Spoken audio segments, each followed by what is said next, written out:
এবার অনেক প্রাইমার ছিল, বর্ণ পরিচয় টাইপের বই। বিদ্যাসাগরেরটাই এত ছড়ালো কেন? কারণ বিদ্যাসাগর শুধু শিক্ষক ছিলেন না, বিদ্যাসাগর ব্যবসায়ী ছিলেন। এই জেলা থেকে ট্রেন,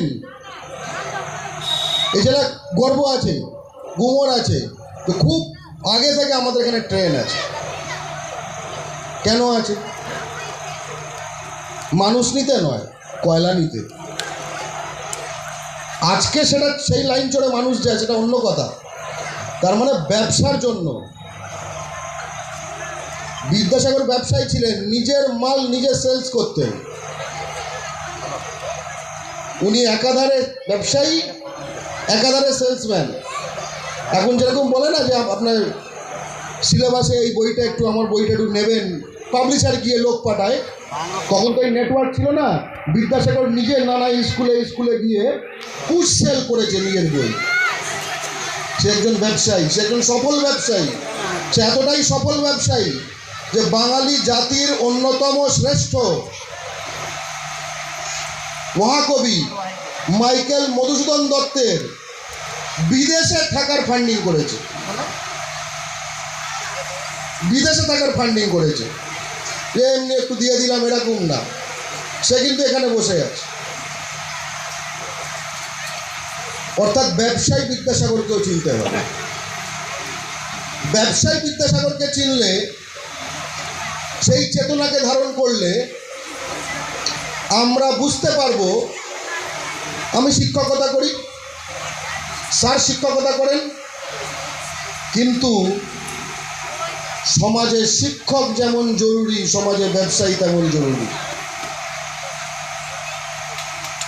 সমাজে শিক্ষক যেমন জরুরি, সমাজে ব্যবসায়ী তেমন জরুরি। এখানকার টেন্ডারগুলো কার? এখানকার ম্যান পাওয়ার সাপ্লাই টেন্ডারগুলো কার? এখানে ইমারতির টেন্ডারগুলো কার? কয়লা কার? কয়লা চোর কে?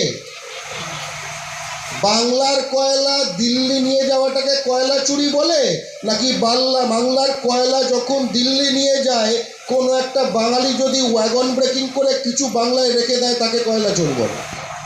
বাবু, ভাববার বিষয় আছে।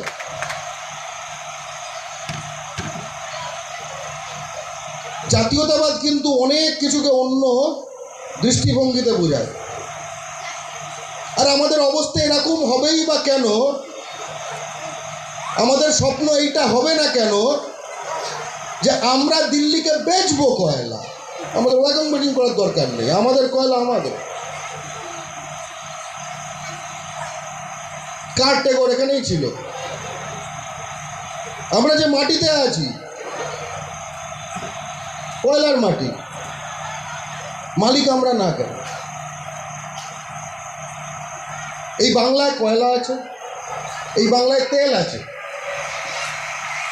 দেগঙ্গা থেকে উত্তর 24 পরগনার বেশ কিছু এলাকায় তেল পাওয়া গেছে।